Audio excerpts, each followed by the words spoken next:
وأحبه ووالاه رب اشرح لي صدري ويسر لي أمري واحلل عقدة من لساني يفقهوا قولي أما بعد.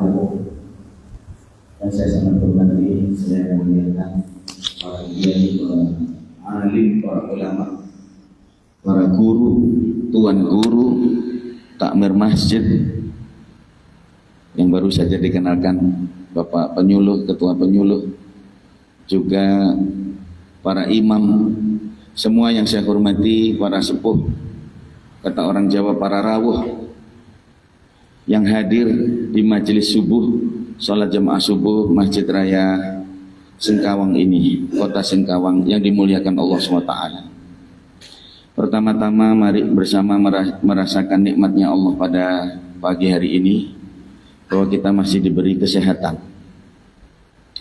Juga bukan hanya sehat, kita ini diberi kesempatan untuk sujud kepada Allah SWT, untuk beribadah bersama-sama ini. Mudah-mudahan sholat subuh itu tadi diterima dengan sebaik-baiknya oleh Allah SWT. Segala yang kurang dimaafkan oleh Allah SWT.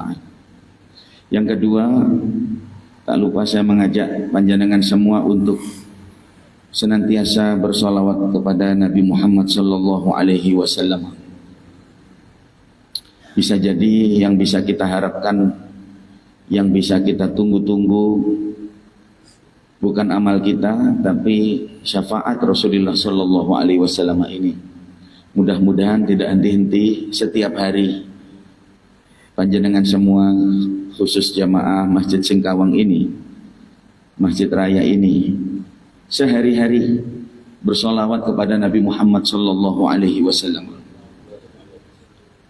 Mudah-mudahan warisan dua Rasulullah SAW, satu Al-Quran, yang kedua sunnah-sunnah Nabi Muhammad SAW, senantiasa kita pegang teguh. Dua peninggalan Nabi ini mudah-mudahan senantiasa, jangan sampai matahari terbit sampai tenggelam kita tidak ngaji Quran. Apalagi kita yang sudah berada di masjid ini, panjenengan yang soleh-solihah ini, jangan sampai sehari tidak ngaji Quran. Yang kedua, jangan sampai sehari nggak sholawat sama Nabi Muhammad SAW. Mudah-mudahan yang tersisa dari umur itu, zikir kita ini senantiasa dimudahkan oleh Allah SWT. Karena itu betul-betul pemberian dari Allah SWT. Di dalam kajian spiritual, kalau panjenengan ini ingat Allah, itu berarti saat itulah Allah melihat sampean. Jadi kalau kita sedang dipandang oleh Allah, itu otomatis kita menjadi ingat kepada Allah SWT. Jadi kalau sehari semalam itu kita tidak begitu ingat Allah, berarti sehari semalam itu kita enggak begitu dilihat.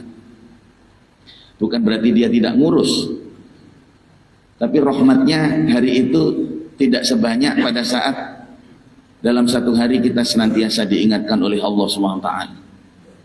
Mudah-mudahan betul kata Nabi, ini bukan sesuatu yang mudah.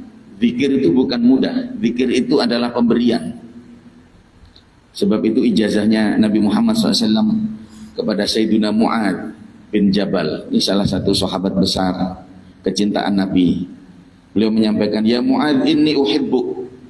Aku cinta sama kamu ini Mu'ad. Kemudian beliau menyampaikan, kalau bisa minta sama Allah untuk senantiasa dalam hari-harimu dimudahkan berzikir, dimudahkan bersyukur. Syukur itu juga tidak mudah, kelihatannya mudah tapi tidak mudah. Syukur itu lupa kepada Allah SWT yang memberi nikmat. Itu tidak mudah. Dan minta sama Allah supaya ditolong untuk mudah memperbaiki ibadah. 3 wasiat Nabi. Minta tolong kepada Allah, bukan mengandalkan diri, tapi minta tolong kepada Allah. Ya Allah, tolonglah saya, jadikan saya orang yang mudah ingat kepadamu. Nomor 2, jadikan saya orang yang mudah ingat akan nikmat-nikmatmu sehingga bersyukur. Bahkan menggunakan nikmat itu untuk ibadah seperti pagi ini yang panjenengan lakukan. Diberi sehat, jalanlah ke masjid. Itu bentuk syukur kita kepada Allah SWT. Yang ketiga, Ya Allah, tolonglah saya ini supaya dapat memperbaiki ibadah saya kepadamu. Karena tujuan kita hidup ini cuma itu. Jadi kalau kita masih diberi nafas, berarti hari itu kita masih diberi kesempatan untuk memperbaiki ibadah kita kepada Allah SWT. Dalam bahasa Arab, doa ini berbunyi, Allahumma inni ala dzikrika wa syukrika wa husni ibadatika. Alhamdulillah, banyak yang hafal. Kata Nabi, baca itu dubura kulli sholah, setiap selesai sholat. Mudah-mudahan kita selalu diberikan kebaikan-kebaikan ini. Bapak Ibu yang dimuliakan Allah SWT, teman-teman dari Unisma mengajak saya ngaji hikam karya Al-Imam Ibnu Athaillah As-Sakandari, salah satu sufi yang kitabnya makbul indan nas, dibaca dari timur dan barat. Seluruh orang bisa terima kitab hikam ini. Beliau adalah murid Al-Imam Abul Abbas Al-Mursi. Abul Abbas Al-Mursi ini ada teman dari Al-Imam Muhammad Al-Busiri, pengarang Sahibul Burdah yang Maulaya salli wa sallim daiman abada, itu Burdah.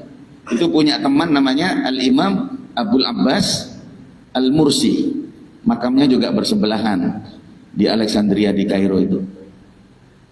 Abul Abbas Al-Mursi punya guru namanya Al-Imam Abul Hasan Asy-Syadzili. Jadi thariqahnya ini thariqah Syadziliyah. Mungkin Bapak Ibu sudah banyak kenal thariqah. Ada thariqah Naqsyabandiyah, Qadiriyah. Mungkin ada thariqah itu Syadziliyah. Al-Imam Abul Hasan Asy-Syadzili ini murid dari beliau Al-Imam Abdus Salam Al-Mashishi. Murid lagi dari Al-Imam Abu Madyan Syu'aib Al-Ghauth di Maroko sana. Ini menawarkan satu cara pandang bagaimana kita sebaiknya beragama. Nah, punya thariqah. Thariqah itu apa? Ya, kita itu supaya tidak hanya ibadah Bapak Ibu, supaya kita itu mujahadah. Apa bedanya ibadah sama mujahadah? Kalau ibadah itu sesempat-sempatnya, ya besok deh kalau sempat saya ke masjid, kalau nggak sempat ya udah. Itu ibadah itu yang selama ini kita lakukan. Ya besok Senin puasa, kalau ibu-ibu nggak masak enak, kalau enak ya kita nggak jadi puasa. Itu namanya ibadah. Selama ini sudah kita lakukan tuh ibadah itu Bapak Ibu. Tapi kalau hanya ibadah ini lama, bisa nyampe kepada Allah Subhanahu wa Ta'ala lama. Yang bisa cepat itu kalau panjenengan mau mujahadah. Mujahadah itu komitmen untuk disiplin. Aku dalam sehari harus misalkan membaca sholawat 1000. Kalau belum 1000 nggak tidur. Itu yang dilakukan oleh thariqah itu. Saya harus membaca la ilaha illallah dalam sehari sekian. Misalkan saya harus puasa Senin Kemis, nggak ada tawar menawar. Pokok Senin puasa, Kemis misalkan. Saya harus bangun malam, tapi bukan kalau bangun ya bangun, kalau enggak ya enggak. Betul-betul dia disiplin. Itu namanya mujahadah. Walladzina jahadu fina lanahdiyannahum subulana. Hanya orang-orang yang mau mujahadah, menunjukkan komitmennya kepada Allah. Kalau masih yang seperti yang kita lakukan, ya ibadah kalau sempat, ya. Nanti kalau luang diajak ibadah kurban, ya nanti kalau ada uang deh. Tapi tidak sungguh-sungguh, ya. Maka sampai mati nggak pernah nyembelih kurban, cuma jadi panitia aja. Selalu ajak-ajak kurban, tapi dia nggak pernah nggak pernah sembelih. Saya pernah ngajak umroh, ya nanti kalau sempat, kalau ada uang lebih, ya nggak akan ada uang lebih itu. Kalau nggak nampung, kalau nggak sungguh-sungguh, ya nggak akan. Ini belum mujahadah. Selagi belum mujahadah, belum. Dalam rumah tangga itu kalau mujahadah, misalkan seorang suami bicara sama istrinya, udah kita nggak boleh tengkar. Kalau kita mau debat, mau tengkar, keluar rumah. Rumah ini hanya ada senyuman. Itu bentuk dari mujahadah juga. Laki-laki menahan amarahnya, si istri menahan amarahnya, bentuk mujahadah juga. Tapi harus, ya kalau bisa tahan, kalau enggak ya udah dilepas saja. Itu belum mujahadah tuh. Nah, ini Bapak Ibu, ambil apa yang Bapak Ibu kira-kira bisa lakukan untuk Allah Subhanahu wa taala dengan komitmen yang 100% itu. Ini diajarkan di dalam thariqah-thariqah. Salah satunya pembesar thariqah adalah Al-Imam Ibnu Athaillah Sakandari. Ini dari thariqah apa? Syadziliyah. Di dalam kitab Hikam itu saya kepingin bacakan satu makalahnya aja. Berbunyi begini Bapak Ibu. Rubbama dallahumul adab ala tarkit tolak. Bisa jadi orang-orang yang faham akan Allah ini, faham akan Allah itu ma'rifat, ngerti. Bisa jadi orang-orang ahli ma'rifah ini karena adabnya kepada Allah SWT, mereka tidak berdoa, meninggalkan doa karena adab. Rubbama dallahumul adab ala tarkit talab i'timadan ala qismatih, karena mereka berpegang teguh pada apa yang sudah dibagi Allah, pasti itu yang terbaik. Pasti Allah sudah tahu hajat saya, apa yang ada di hati saya, yang menjadi keinginan saya, kebutuhan saya, pasti Allah tahu. Nggak perlu lagi aku minta, ya Allah, ya Allah. Kalau kepala dinas, kita kasih tahu hajat kita. Saya punya hajat Pak, hari Senin saya mau khitan anak saya, Bapak harap datang. Kita kasih tahu dia, kemudian hari Senin beliau datang. Nah, karena sudah tahu. Kalau Allah kan enggak perlu kita kasih tahu, ya Allah, saya butuh ini, nanti jam 9 anak saya mau ujian. Allah sudah tahu tuh. Makanya dia enggak mau lagi panggil-panggil Allah, karena Allah itu tidak selayaknya dipanggil untuk nuruti hajat kita. Kita panggil Allahumma, Allahumma, ya. Itu kan panggil-panggil Allah. Kita panggilnya desak pula. Doa hari Senin mau cair hari Selasa. Itu Nabi Ibrahim itu berdoa kepada Allah itu sejak umur 36 menikah dengan Siti Sarah, berdoa kepingin punya anak. Baru punya anak umur 80 tahun. Nabi Ibrahim alaihis salam. Berapa tahun ini? Itu Nabi. Ini ada kita yang hanya jadi takmir aja. Kita mintanya hari Minggu, cair hari Senin. Ya Allah, paling lambat Selasa. Dipaksa lagi. Ini di dalam hikam kok sama Allah gitu ya? Gitu. Allahnya kita panggil-panggil sini, Allahumma, Allahumma. Dan kita suruh-suruh untuk nuruti hajat kita. Padahal kalau kita dipanggil oleh Allah, kita datang enggak? Hayya 'alas shalah. Kita nanti dulu deh. Gitu.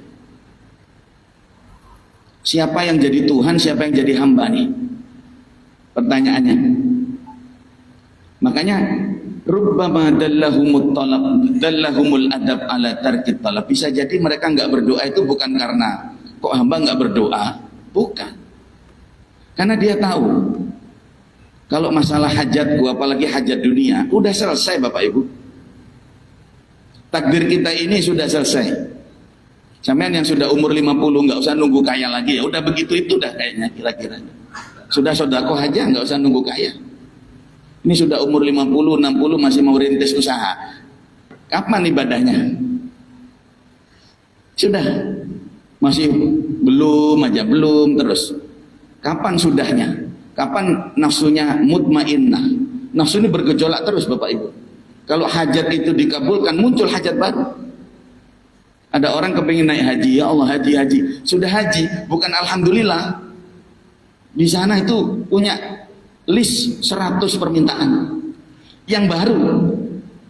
Dan ketika ditanya sudah terkabul belum? Belum. Jadi ini bagian dari adab di dalam thariqah Syadziliyah. Gimana? Rubbama dallahumul adab ala tarkit talab. Sehingga dia enggak berdoa. Jadi di depan Ka'bah itu dia tidak untuk berdoa, apalagi sudah berangkat, sudah ngelis 2 lembar mau disampaikan di depan multazam. Enggak. Sampai di Ka'bah kertasnya hilang. Jadi di Ka'bah itu tawaf dia cuma lihat India, orang Turki, orang India, orang Turki, orang India. Dia mau doa nggak ada karena lembarannya hilang. Misalnya pula ya. Jadi dia tidak ada. Jadi Allah itu hanya seperti bukan Tuhan yang dia sembah, tapi sebenarnya dia sedang menyembah hajatnya sendiri. Saya ulangi, bukan Allah yang dia sembah, jangan-jangan kita begitu loh Bapak Ibu. Yang kita sembah, yang kita mohon-mohon itu sebenarnya adalah hajat kita sendiri. Apalagi kalau berdoanya sambil ngotot begitu. Kalau Selasa juga nggak cair juga, maka berhenti dah istighosahnya. Kiai nggak manjur tuh doanya, udah nggak diamalkan lagi. Itu berarti yang kita sembah apa Bapak Ibu? Yang kita sembah itu siapa? Ya. I'timadan ala qismatih, karena hatinya sudah damai dengan bagiannya Allah. Ada yang dijadikan kaya, ada yang dijadikan miskin, ada yang dijadikan guru, ada yang dijadikan kiai, ada yang dijadikan santri, ada yang dijadikan pedagang. Sudah selesai. Kata Nabi, rufi'atil aqlam wa jaffatis suhuf. Sudah diangkat nih pena ini dan lembarnya sudah kering. Kalau zaman dulu kan orang nulis pakai tinta begini. Takdir itu sudah begitu. Sudah. Jadi sehari-hari dia cuman alhamdulillah, alhamdulillah, alhamdulillah. Di depan Ka'bah itu cuman Allah, Allah, Allah, Allah, selesai. Doa yang paling tinggi sudah doanya Nabi itu yang ada dalam Quran. Rabbana atina fid dunya hasanah wa fil akhirati hasanah wa qina adzabannar. Enggak perlu bingung ngapalin doa baru. Ini ada orang diajak haji enggak mau, diajak umroh enggak mau, takut ngapalin doa. Karena orang Singkawang, dia bukan orang Arab. Ya. Sekalinya apal doa, semua doa dibaca. Enggak ngerti artinya juga. Yang amin-amin sampai capek. Karena semua dibaca. Apa maknanya? Nggak ngerti. Ya. Jadi udah, dia selesai dengan urusan. Ya sudahlah, dunia ini dimujahadai untuk diterima dengan sukacita. Hanya dia berdoa, alhamdulillah. Kata Nabi, sebaik-baik doa itu bukan doa yang Anda panjatkan menyampaikan hajat-hajat keinginan. Sebaik-baik doa apa? Apa doa terbaik? Alhamdulillah Bapak Ibu. Kalau zikir terbaik, afdhalul zikri apa? La ilaha illallah. Kalau sebaik-baik doa, alhamdulillah.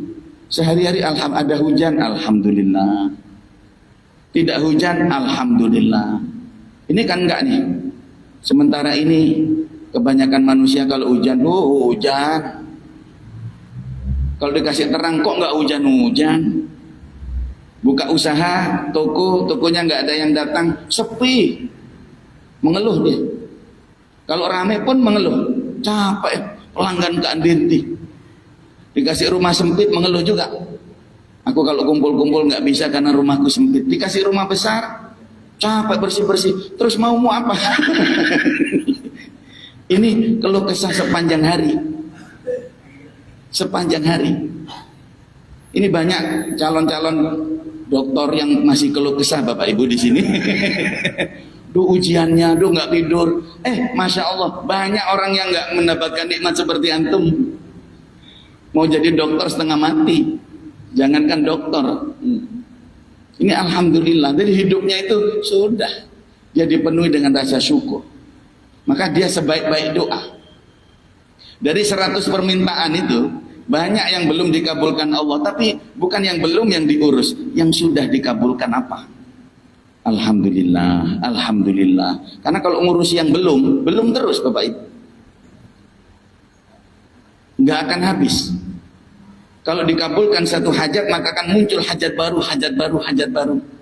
Maka Thariqah Syadziliyah mengajarkan, selesai sudah. Nanti saya mau sedikit kasih cuplikan kalau Bapak Ibu sabar ngajinya. Kenapa kok kita itu begitu ya? Muncul hajat-hajat itu. Karena ada kita itu punya roh. Itu tempatnya hajat. Roh itu salah satu organnya namanya nafsu. Jadi seperti hanya jasad ini punya organ, ada hati, ada limpa, ada ginjal, ada usus. Roh itu juga punya organ. Di dalam kajian spiritual salah satu organ dari rohani adalah nafsu. Ada kalbu, ada fuad, ada lub, ada sir, dan seterusnya. Nafsu ini tempatnya roh itu. Nggak ada henti-hentinya. Dia selalu meletup-letup, yaitu hajat, hasrat. Dan itu adalah nikmat Allah Subhanahu wa ta'ala sekaligus musibahnya. Saya kepingin mengulang. Salah satu nikmat Allah terbesar untuk kita ini umat manusia, tapi sekaligus itu musibah terbesar. Itu kita diberi hajat atau diberi hasrat. Kenapa nikmat? Karena banyak makhluk nggak punya hajat. Ayam tuh nggak punya. Pohon itu makhluk hidup juga. Tapi dia di mana dia ditumbuhkan Allah, ya udah di situ. Udah, dia tumbuh aja gitu. Kecuali dipindah sama Pak Tani baru pindah. Kalau enggak ya udah. Dimanapun dia bisa. Enggak punya ayam itu jam segini dia bangun, berkokok, turun cari makan. Udah, kalau ada wanita cantik dia kejar. Udah, sampai maghrib. Enggak ada ayam bercita-cita naik haji, enggak ada. Enggak seperti panjenengan banyak cita-cita ya. Mau ini, nanti tahun depan, 2 tahun lagi punya target-target, enggak ada. Itu makhluk Allah seperti hewan-hewan, enggak punya hajat. Tapi panjenengan ini diberi nikmat Allah, punya hajat. Masalahnya bukan hanya nikmat, dia seperti koin. Ya. Di satu sisi nikmat, di satu sisi yang lain itu adalah musibah. Kenapa? Ya. Karena seringkali yang kita ingini itu berbeda dengan yang dimaui oleh Allah Subhanahu wa ta'ala. Anda dikasih iradah saja, dikasih kehendak saja, tapi tidak diberi kudrah, tidak diberi kemampuan untuk mewujudkan. Sehingga iradah itu dia menjadi siksamu. Ini banyak orang sedih, kenapa? Karena punya hajat-hajat yang banyak yang nggak bisa mewujudkan. Jadi siksa dia. Makanya di dalam Thariqah Syadziliyah itu salah satu nikmat Allah, salah satu riyadhahnya adalah bukan supaya hajatnya terkabul, tapi mudah-mudahan hajatnya berkurang. Manusia yang nikmat itu manusia yang gak banyak kemauannya. Alangkah sedihnya Bapak Ibu kalau banyak kemauan. Sampean pegang uang 1 juta tapi gak punya banyak keinginan. Ke warung ya, enggak dah, udah enak nih. Jalan-jalan, udah aku udah nikmat, nggak perlu jalan-jalan, nggak perlu healing. Di mana aku tinggal itulah healing. Jadi uang 1 juta buat apa? Nggak ada. Banyak sekali uang 1 juta itu. Tapi Anda pegang uang 1 miliar, kepingin beli rumah tetanggamu. Harganya 1,5 miliar, pening. Iya nggak sih? Berarti kaya yang mana ini? Bapak mau uang 1 miliar atau 1 juta? 1 miliar. Itu hajat kita banyak. Nanti engkau dikasih 1 miliar pun gak akan puas. Karena hajatmu tambah lagi, banyak lagi. Anda kira kalau uang 1 miliar enak? Ya karena kamu gak punya. Karena kamu gak punya. Kalau orang sudah punya uang 1 miliar, itu yang diinginkan bukan barang receh-receh. Yang diinginkan itu 1,5 miliar. Dunia itu begitu, seiring dengan penghasilan, pendapatan, maka naik pula gaya hidup. Ini dulu gajinya masih 5 juta, 3 juta, pakai baju, segala baju oke.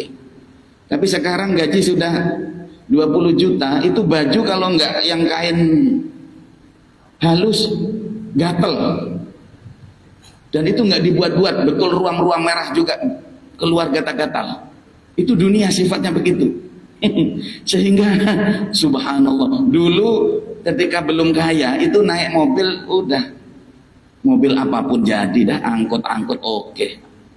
Kalau kaya itu kalau bukan Pajero mabuk Bapak Ibu. Dan itu tidak dibuat-buat. Itu memang sifatnya dunia. Dulu makan segala makanan di jalan-jalan kaki lima oke. Ini kalau sudah kaya mencret kalau makan di subhanallah. Sehingga seiring dengan bertambahnya penghasilan bertambah pula apa? Gaya hidup. Maka nggak akan ada cukup. Mau dinaikkan 1 bulan 1 miliar ya korupsi. Oh nggak cukup. Tahu ya gaji 1 miliar 1 bulan ya. Gimana itu? Itu kalau kita yang bayangin Pak, gaji kita 2 juta, 3 juta, 5 juta, tuh banyak ya gitu. Tapi kalau sudah 1 miliar nggak bisa. Dia bukan menginginkan yang 2 juta, dia menginginkan yang 2 miliar. Sehingga dia nggak cukup juga. Kata para alim, ini uangmu 100 ribu, kamu menginginkan barang yang 200 ribu. Yang satu uangnya 1 miliar menginginkan 2 miliar. Di depan Allah sama, dua-duanya orang yang bersedih. Dua-duanya orang yang nggak cukup. Di dalam hikam itu kita diajari untuk tidak banyak hajat. Itu perlu dilepas.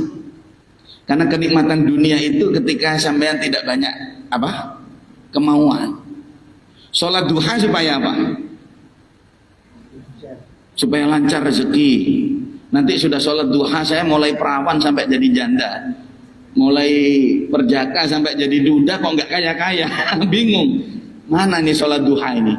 Ternyata Bapak Ibu, sholat duha tidak harus kemudian mobilmu bertambah 5, rumahmu jadi 9, enggak. Bisa jadi dengan sholat duhamu itu hajatmu dikurangi oleh Allah SWT. Maka dengan begitu kamu menjadi lebih damai hidupmu. Dan tidak bisa meninggalkan sholat duha lagi karena sudah terasa nikmat. Dan itu luar biasa Bapak Ibu. Ternyata siksa Allah itu bukan hanya tidak punya uang. Kebanyakan uang itu juga siksa. Dia rumahnya 9 itu masih bingung mau tidur di mana. Makan di rumah nggak bisa, nggak enak. Dia ke Singapura itu hanya untuk makan. Siksa atau bukan itu kira-kira itu. Sampai Singapura tidak makan juga, cuman icip-icip, pulang lagi juga masih resah. Cari kuliner di mana ya. Itu kan alangkah nikmat kita yang di tengah sawah makan sambil meler-meler pedes. Waduh, sudah cukup. Kenapa? Iya, itu sifatnya dunia begitu. Jadi diajari oleh hikam ini untuk bisa jadi bukan permintaan. Yang diminta itu cuman supaya zaman itu diberi hajat itu supaya berdoa, bukan kemudian mendikte Tuhan dengan segala permintaanmu itu. Maka orang-orang Syadiliyah itu kalau yang terkenal seperti Gus Baha itu Thariqah Syadiliyah. Kalau saya mencari di YouTube, saya kalau di Mekah nggak berdoa. Ya di Mekah itu di depan Ka'bah ngapain? Ya Allah, Allah, Allah. Ini ada orang sudah di Ka'bah masih belum ingat Allah. Itu padahal sinyalnya lagi kuat-kuatnya dia bingung. Oh apa ya? Apa ya? Sibuk. Subhanallah. Saya di Madinah, saya kan sering bimbing haji, bimbing umroh. Di Madinah itu Gen Z ya anak sekarang itu. Kalau ke Madinah itu yang dicari TikToknya. Ini tempat parfum yang ini di mana? Tempat kafe yang ini di mana? Jadi sebelum berangkat tuh Pak rupanya mereka sudah ngelis di Madinah mau mengunjungi tempat-tempat viral itu untuk diambil foto, untuk dicoba-coba. Ada yang minta namanya jamaah request. Ustaz, saya minta diantar. Sama sudah ke Rasulullah atau belum? Di Madinah ini sehari-hari harus ke Rasulullah.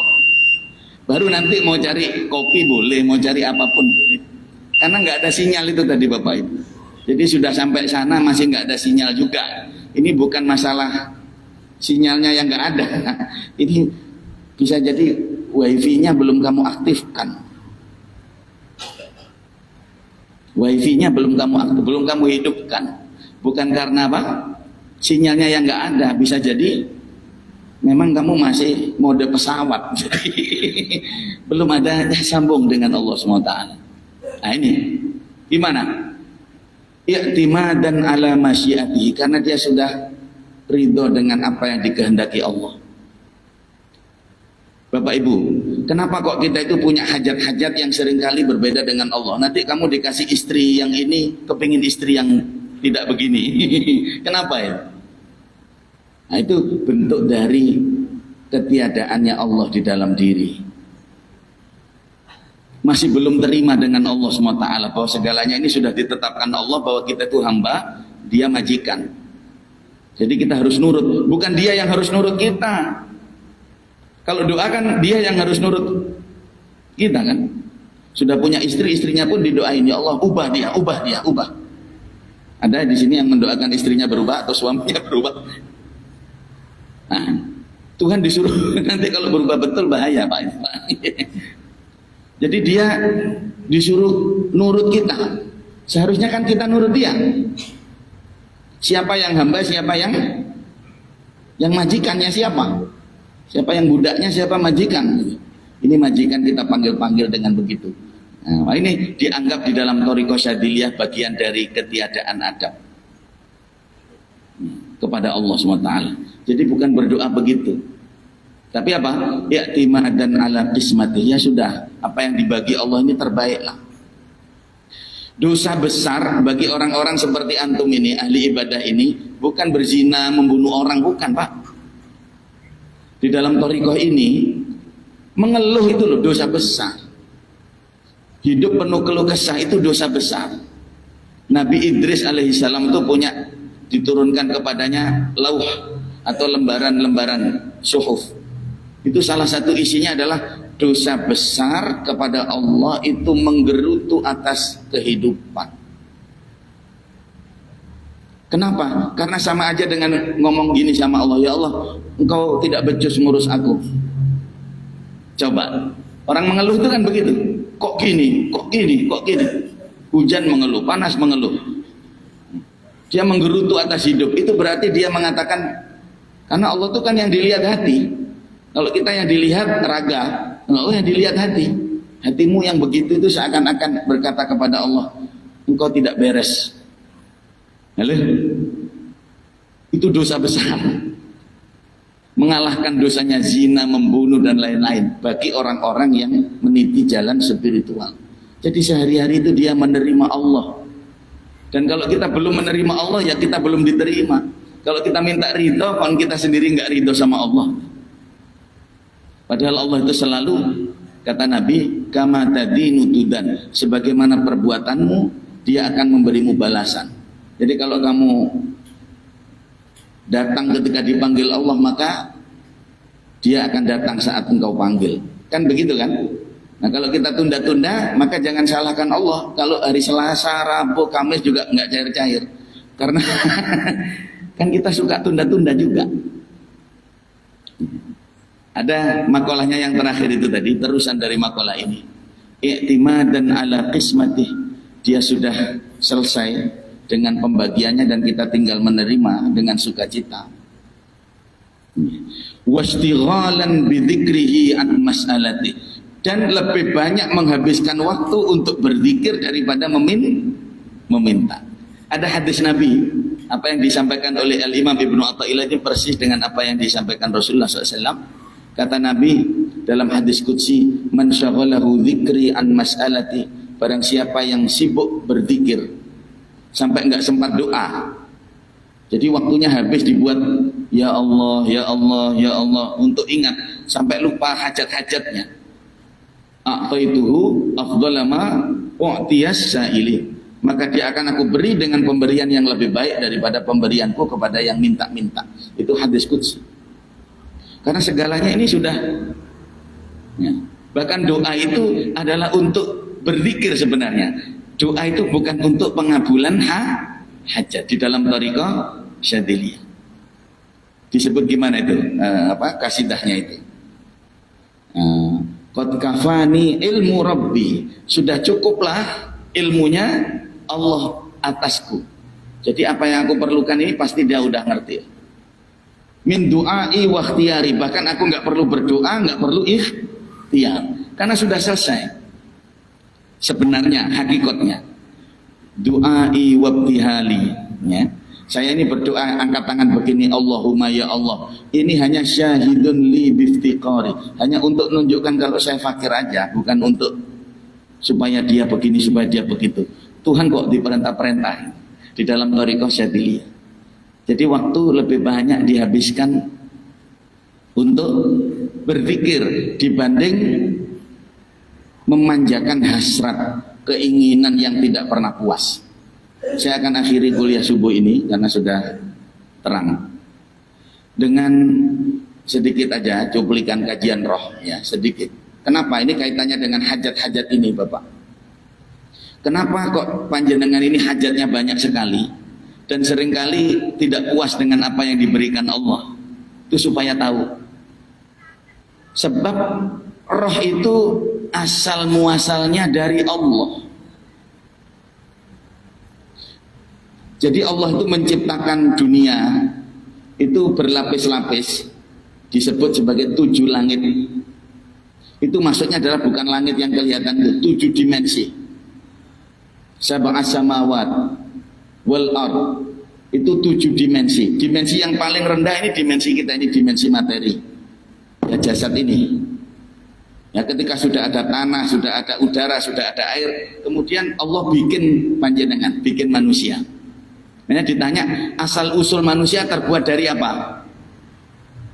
Dari tanah. Tanah yang apa? Tanah yang liat, berarti dia bercampur air. Itu asal usul materi kita yang kelihatan ini loh Pak. Kemudian dari materi itu, kemudian tanah itu dibuat seperti patung, kayak buat kendi, buat tembikar itu. Min solsolim min hama'im masnun, dibakar oleh Allah SWT. Dan bakar itu butuh api. Api itu butuh angin, sehingga ini elemen ini ada di dalam diri panjenengan yang sifatnya jasadiyah atau materi.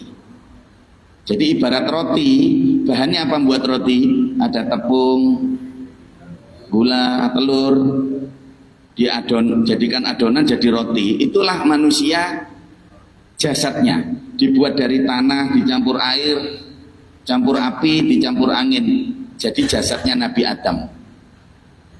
Tapi roh itu dari mana? Dari mana roh itu? Ini harus tahu Bapak Ibu.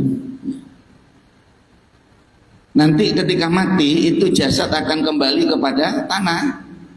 Yang asalnya dari tanah kembali ke. Tapi panjenengan di mana itu kalau mati? Rohmu kemana itu? Panjenengan kan mengatakan inna lillahi wa inna ilaihi rajiun. Dia kembali kepada Allah. Roh itu dari mana? Roh itu Allah buat sebelum dia buat bahan. Sebelum buat bahan. Jadi bahannya apa? Kalau nggak ada bahan. Kalau buat roti bahannya tepung, telur.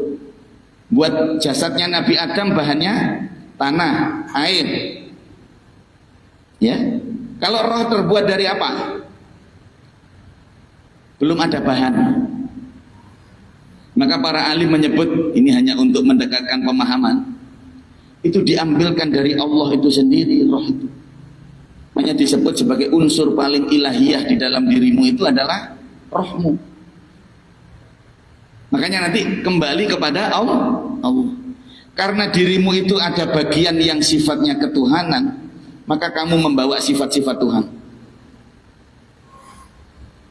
Sifat Tuhan itu diantaranya sombong. Ada pada dirimu? Gak mau kalah. Lebih suka dilayani daripada melayani. Itu sifat Tuhan. Termasuk sifat Tuhan adalah kehendakmu itu. Kamu mau punya banyak kemauan. Jadi kalau Tuhan bilang ke barat, kamu mau ke timur. Karena dirimu itu banyak Tuhannya. Karena kamu membawa roh yang sebenarnya adalah tiupan Allah sendiri. Makanya sebelum dilepas itu Allah berbaiat, alastu birabbikum, bukankah aku Tuhanmu? Qalu bala, syahidna, iya. Seharusnya kan patuh tuh. Tapi kan kita nggak patuh tuh sama Allah. Kita selalu nggak cocok dengan apa yang diberi. Kok sedikit, kok merah, kok hijau. Saya kan maunya biru.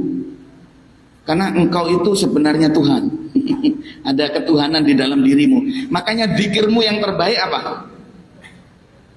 Zikirmu yang terbaik apa? La ilaha illallah. La ilaha illallah itu seharusnya engkau baca berulang-ulang supaya untuk betul-betul menghilangkan Tuhan yang ada di dalam dirimu. Ini di masjid ini memang nggak ada berhala. Tapi berhala yang sebenarnya ada di dalam. Karena yang kita sembah itu siapa? Kadang-kadang bukan Allah. Yang kita sembah itu ya keinginan-keinginan kita sendiri, kemauan-kemauan kita sendiri. Makanya engkau harus mengatakan la ilaha illallah. Tidak ada Tuhan selain Allah, karena diriku sendiri, bahkan apa yang aku mau ini. Orang itu kalau sudah menghamba pada keinginannya itu jadi Tuhan, Pak. Apapun harus tercapai, segala cara. Nanti dikasih ilmu juga nggak berguna. Tahu haram nggak ngurus haram. Kenapa? Karena itu sudah menjadi tujuannya. Menjadi dalam hadis. Saya tutup kuliah subuhnya ini dengan sebuah hadis Nabi Muhammad SAW. Ma tahta dillis samai. Tidak ada yang di bawah kolong langit. Ilahun yu'bad. Tuhan yang disembah. A'zamu indallah, yang lebih berat menurut Allah di sisi Allah. Min hawan mutba. Melebihi atau yang sebanding dengan hawa nafsu yang dituruti. Maka tadi kembali kepada mujahadah, Pak. Mujahadah itu apa? Melawan nafsu. Jadi kalau hanya ibadah, kalau sempat itu masih nafsu. Ini aku mau malas ke masjid, ya udah, pukul tuh pantatnya, pergi jalan. Harus dipaksa. Itu namanya melawan nafsu. Itu namanya ibadah kepada Allah SWT. Kalau dilakukan secara serius, itu namanya meningkat dari sekedar ibadah menuju mujahadah. Apa yang kita lakukan kepada Allah selama ini, hidup ini sudah mujahadah belum kepada Allah? Tidak ada cerita orang alim tidak mujahadah, tidak ada. Semua wali-wali itu punya amaliyah yang dia lakukan secara komitmen dan sungguh-sungguh. Ya dia yang tahu. Karena banyak sekali amaliyah itu mau apa? Ya. Supaya hilang Tuhan-Tuhan di dalam diri kita ini yang kita manjakan dengan hajat itu. Nanti Pak, kalau hajatnya terkabul, itu seakan-akan sampean yang membuat. Ya, itu zaman sudah lupa sama Tuhan juga. Nanti kalau Pak sukses Pak ya, Alhamdulillah Pak, sekarang jadi orang kaya, itu yang saya menceritakan Tuhan atau dirimu? Dirimu. Ya. Wow, sama nggak tahu dulu saya ngerintisnya kepanasan, kehujanan. Nah, yang kamu ceritakan adalah dirimu. Tapi kalau pekerjaanmu gagal, tani gagal, kamu bilang apa? Sudah takdir. Kan nakalan ini sama Gusti Allah ini ya. Kalau gagal, kamu bilang takdir. Kalau anakmu sukses, kamu bilang, oh anak siapa? Kan sama bapaknya, itu, ibunya. Tapi anakmu gagal, ya sudah diberi Allah kayak gitu, gimana lagi? Itu dusta kepada Allah Subhanahu wa Ta'ala. Itu kebiasaan kita begitu, karena di dalam dirimu itu ada Tuhan. Yang itu harus kamu buang, karena tiada Tuhan selain Allah. Siapa Tuhan di dalam diri? Nafsu kita sendiri, hasrat-hasrat sendiri. Biasakan. Kalau ada sesuatu yang tidak cocok dengan harapan, biasakan menyampaikan kalimat Alhamdulillah, raditu billah. Enggak apa-apa ya Allah, enggak apa-apa ya Allah. Biasakan. Jangan kalau enggak cocok, kalau cocok bilang oh Alhamdulillah. Kalau punya uang Alhamdulillah. Kalau enggak punya uang, jangan. Jadi Tuhan kau nanti. Jadi Tuhan yang kau sembah-sembah sendiri nanti. Jangan. Nah, kalau Alhamdulillah gara-gara cocok nggak usah ngaji. Orang di jalan-jalan tuh bisa Alhamdulillah karena cocok. Halo? Kalau Alhamdulillah karena tidak cocok atau ada nggak cocok masih Alhamdulillah. Itulah orang-orang jamaah Masjid Raya ini, Singkawang ini. Karena sudah ngaji. Karena ini sudah ditentukan Allah begini, ya aku ridhoi, aku senangi, aku mencoba berusaha menerima apa yang ditetapkan Allah kepadaku. Raditu billahi robba. Itu senangnya minta ampun. Allah itu kalau mendengar Bapak Ibu menyampaikan itu kepada Allah, dan ini ijazah Nabi. Kalau pagi ucapkan ya, raditu billahi robba wa bil islami dina. Saya ridho, engkau yang ngatur ya Allah sudah. Ya. Itu ijazah Nabi dibaca 3 kali. Kalau sore 3 kali. Sahih Muslim. Mudah-mudahan apa yang saya sampaikan ini ada manfaatnya, ada sedikit banyak. Walaupun Bapak Ibu tidak harus baik atau rikosyadiliyah, tapi setidaknya tahu ada khazanah ilmu yang seperti itu yang bisa jadi membantu Bapak Ibu, membantu kita untuk bisa lebih ringan hidup di dunia ini, di sisa umur ini, jangan banyak keluhan, karena mengeluh itu dosa besar. Lebih banyak syukur, alhamdulillah menerima. Jangan lagi menumpuk-numpuk hajat, menciptakan hajat baru. Kalau bisa mengurangi hajat, karena disitulah kenikmatan-kenikmatan yang akan Allah berikan. Jadi luasnya rumah itu bukan meter perseginya, luasnya rumah itu ada di dalam hatimu. Istri cantik itu bukan cantik rupanya, tapi cantik kalau hatimu yang bisa menerima. Anakmu baik itu bukan karena dia memang prestasi, enggak. Bahaya anak prestasi kalau hanya sekedar prestasi. Anak yang baik adalah anak yang bisa engkau terima dengan sukacita dalam hatimu, karena itu hadiah dari Allah Subhanahu wa taala, apapun kondisinya. Dan engkau bisa rawat mereka dengan sukacita dan penuh syukur. Itu menjadi yang terbaik. Mudah-mudahan apa yang saya sampaikan ini tidak menggurui panjenengan. Mudah-mudahan jadi ilmu yang bermanfaat, tabarrukan, tafaulan kepada Al-Imam Ibnu Athaillah Sakandari dan para a'immah tadi yang saya sebut, khususnya juga Imam Abdul Hasan Syadzili. Mudah-mudahan kita dijadikan orang-orang yang semakin baik cara kita berinteraksi dengan Allah SWT, dan cara kita menjalani kehidupan ini menjadi kehidupan hamba, bukan kehidupan Tuhan yang tidak sadar bahwa dirinya sedang menuhankan dirinya itu. Apa yang saya sampaikan ini ada kurang lebihnya, mohon maaf. Walafu minkum. Wassalamualaikum warahmatullahi wabarakatuh. Waalaikumsalam warahmatullahi wabarakatuh. Bapak Ibu para mahasiswa sekalian yang dimuliakan oleh Allah Subhanahu wa taala, begitu dalam, begitu luas cuplikan yang disampaikan beliau dari I'tibar Kitab Al-Hikam dari Syekh Al-Imam Ibnu Athaillah Sakandari, yang tentunya kita mengharapkan keberkahan dari kitab tersebut yang disampaikan oleh beliau, serta sekelumit perjalanan ruh menuju Allah Subhanahu wa taala. Syukran jazila Kiai, akramakumullah wa a'takumul afiyah.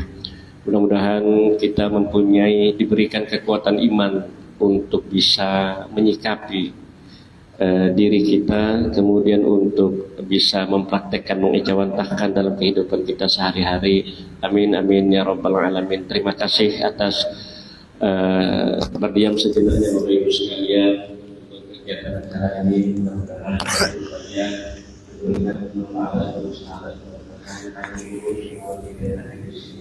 dan diberikan Allah Subhanahu wa taala.